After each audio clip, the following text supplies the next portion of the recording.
Hello, Internet friends. Good to see you again.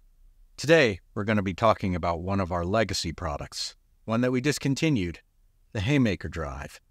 Some of you have asked us about this one, why we stopped making it. Well, today we figured we'd answer that question and also talk a little bit about what happens when we discontinue a product. Stick around.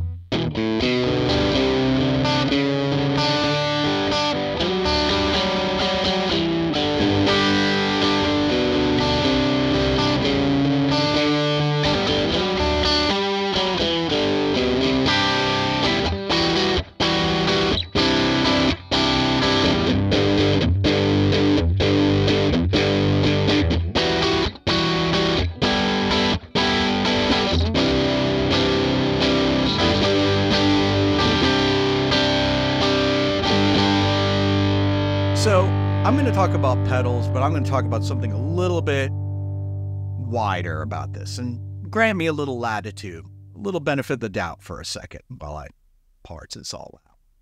When you pursue any kind of creative endeavor, whether you're writing music or creating art, writing short stories or working on movies or designing pedals or designing t-shirts or doing anything that's kind of expressive, the only thing that you're entitled to is the opportunity to present your original idea.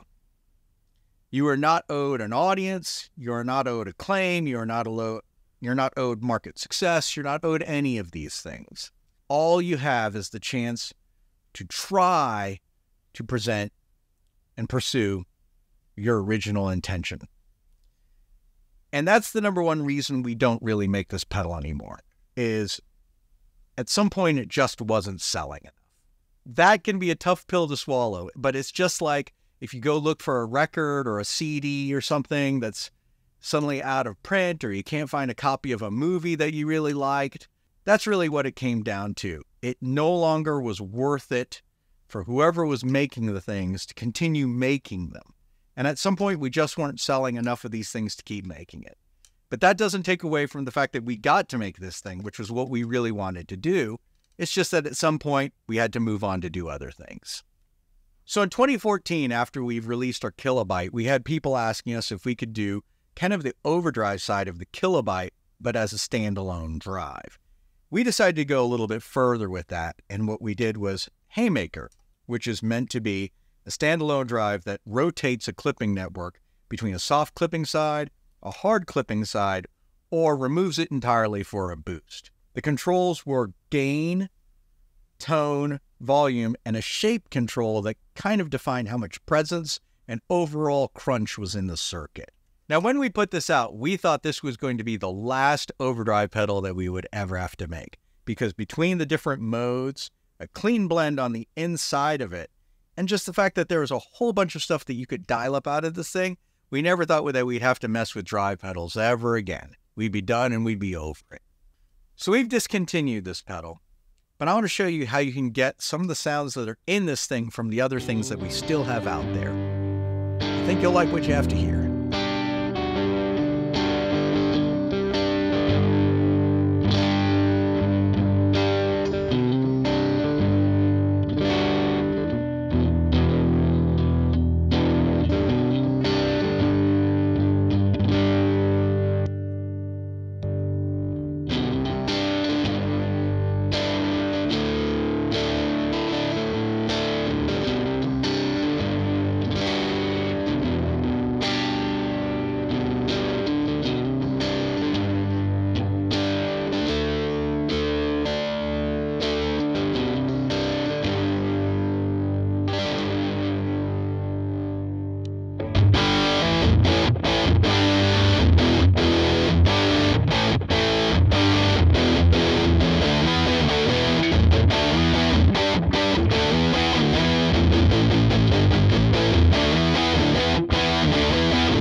anything to be meaningful, you have to make it personal.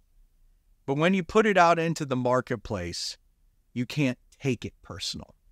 So, what are some little mistakes or regrets that we have with this thing? Because we did get to make what we wanted. Hindsight is 20/20. Well, the first thing is the color. We wanted to name the pedal Haymaker and make it John Deere green. You know, it's like our little like Americana joke, you know. Speaking of which, there's a song called John Deere Green. You should go listen to it. But because we made it green in 2014, everyone thought this was a Tube Screamer clone. And there were a lot of Tube Screamer clones already out there. And so some people just dismissed it as a Tube Screamer clone because it's green and is an overdrive.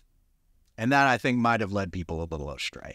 Second mistake is a little bit of a circuit mishap that happened with this pedal. Easily corrected, but sometimes you make mistakes.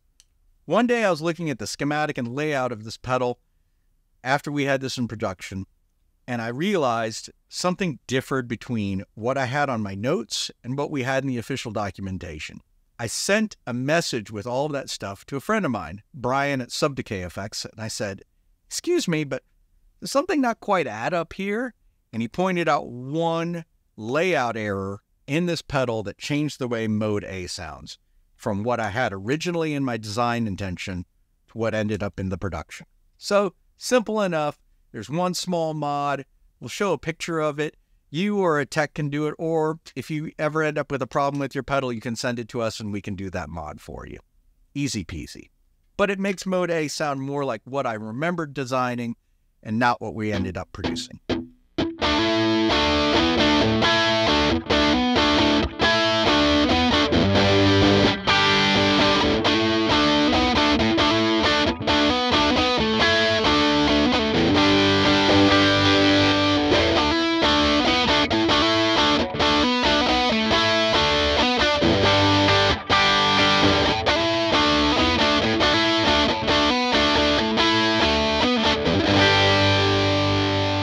Final thing with little hindsight is that I got a message from one of our noteworthy artists who liked this pedal a lot. And he said, "This seems like a pretty complicated pedal to do a pretty simple function, which is overdrive."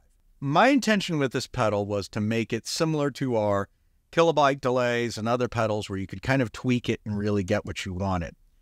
But overdrive is a different kind of thing. I think people, when they play an overdrive pedal, really want to dial up something with a flavor that they like and a flavor that they know. And if they don't get it, they just grab a different overdrive pedal.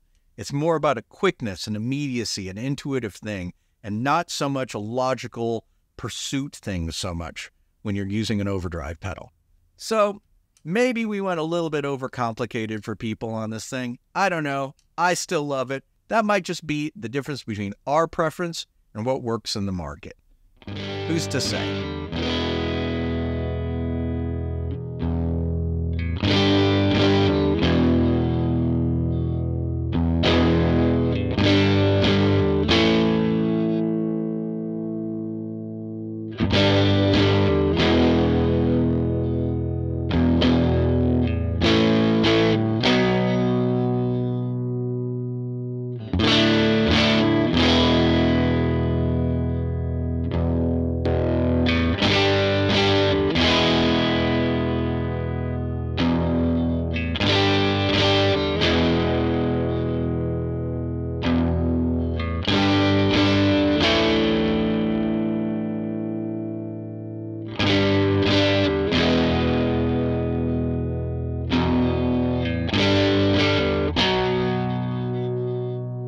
I say it's overcomplicated, but I have to put in a caveat. It might have been undercomplicated, because unlike our other pedals in our line, like Kilobyte and Meteor and Wave Cannon 2, Haymaker doesn't really have a magic trick. It doesn't have a havoc button, and it doesn't have some like wowie zowie, like we just flipped the screen on y'all.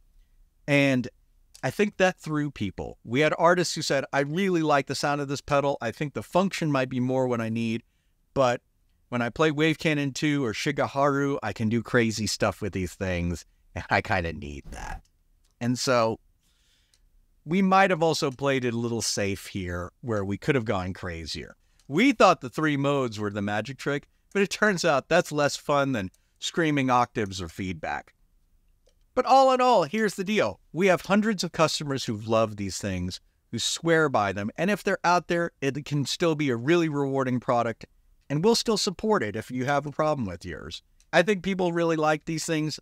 I think we got to make them. I really enjoy them. But we get to move on and continue doing things and keep hunting. And thanks to you, we get to keep doing that.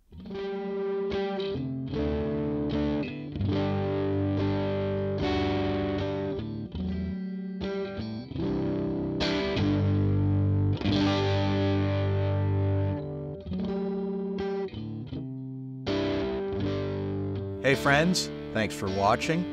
We're going to be selling a couple of these Haymakers. I got to keep one. I got to keep one for our personal collection here. But we'll be selling a couple of them. Check the listings below. And thanks for tuning in. Like and subscribe if you enjoyed what you watched here. Take care.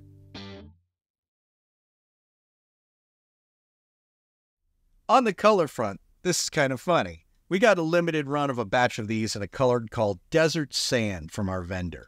And we love these. And we sent them to Europe as an exclusive with one of our dealers. They burned through these. And then I had people asking, where can I get these? And then our vendor couldn't get this color anymore. So, it's one of those things I kick myself at because in a lot of ways, this color feels more like the sound of this pedal. This kind of like grayish khaki kind of thing that is simultaneously neutral and yet kind of rough and tumble. I love it, but we just couldn't anymore.